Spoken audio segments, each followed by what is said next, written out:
Chers amis internautes, merci de toujours préférer Icône TV.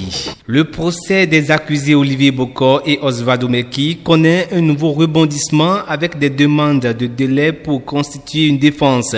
Le procureur dénonce un film et sollicite un renvoi au 28 janvier, titre 24 heures au Bénin. Une TikTokeuse récolte une forme somme après un live. Victime d'une fuite de vidéos intimes, elle se retrouve au centre des débats sur les réseaux sociaux. Soutenue par des influenceurs, elle bénéficie d'un élan de solidarité qui lui rapporte une forte somme d'argent. Toutefois, certains se posent des questions sur ce geste généreux. Jusqu'où peut-on exploiter une situation intime pour obtenir un soutien financier? S'interroge Icône TV. Un agent de santé et son fils tués à Bembereke par des individus armés. Selon les informations de Bénin Web TV, les assaillants ont emporté une forte somme d'argent, blessant également la femme de l'agent de santé. Le gouvernement béninois, à travers son compte INS, a publié le communiqué du directeur général des eaux, forêts et chasse relative aux nouvelles conditions de circulation du bois énergie, notamment le charbon de bois et le bois de feu. Selon le communiqué, pour l'autoconsommation, le moyen de transport utilisé par un particulier ne peut en aucun cas transporter plus de 2 sacs pour le charbon de bois et 1 stère pour le bois de feu. Le communiqué donne également des précisions concernant le commerce du bois énergie, les moyens de transport et les quantités autorisées désormais au Bénin.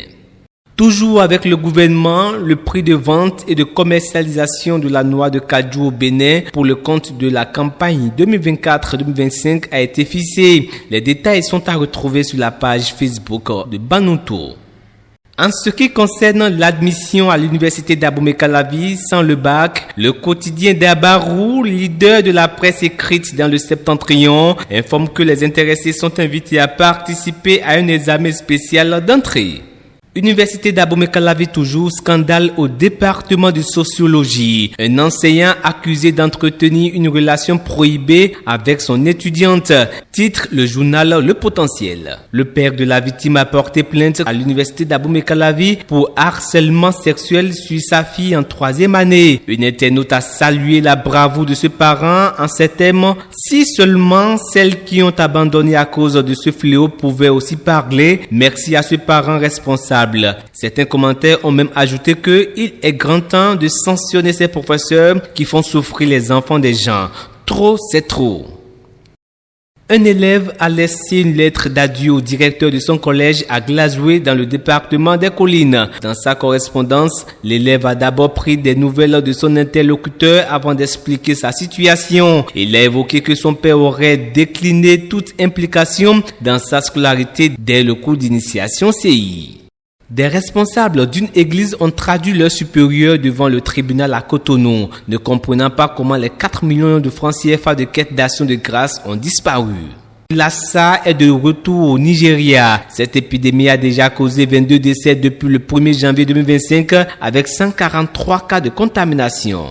Une longue discussion téléphonique a eu lieu entre Emmanuel Macron et Alassane Ouattara. Selon Jeune Afrique, les deux chefs d'État ont évoqué plusieurs sujets, notamment la rétrocession à la Côte d'Ivoire de la base de l'armée française à Abidjan. Wakat sera à présent, l'ONU-SIDA plaide pour un accès rapide aux nombreux traitements révolutionnaires anti-VIH à l'action prolongée. Une annonce faite lors de la conférence à Davos devant les dirigeants du monde entier. Lors de cette même conférence, Antonio Guterres a dénoncé le manque de collaboration multilatérale dans un monde de moins en moins gouvernable, menacé par les changements climatiques et l'intelligence artificielle. La Thaïlande célèbre ses premiers mariages gays, une exception en Asie du Sud-Est, après des années d'attente. France 24 confirme cette information, précisant que ce mariage est désormais autorisé pour tous. Le footballeur nigérien Victor Boniface aurait mis fin à sa relation de 4 ans avec sa petite amie norvégienne. Selon les rapports, elle aurait insisté pour un mariage légal sans contrat de mariage,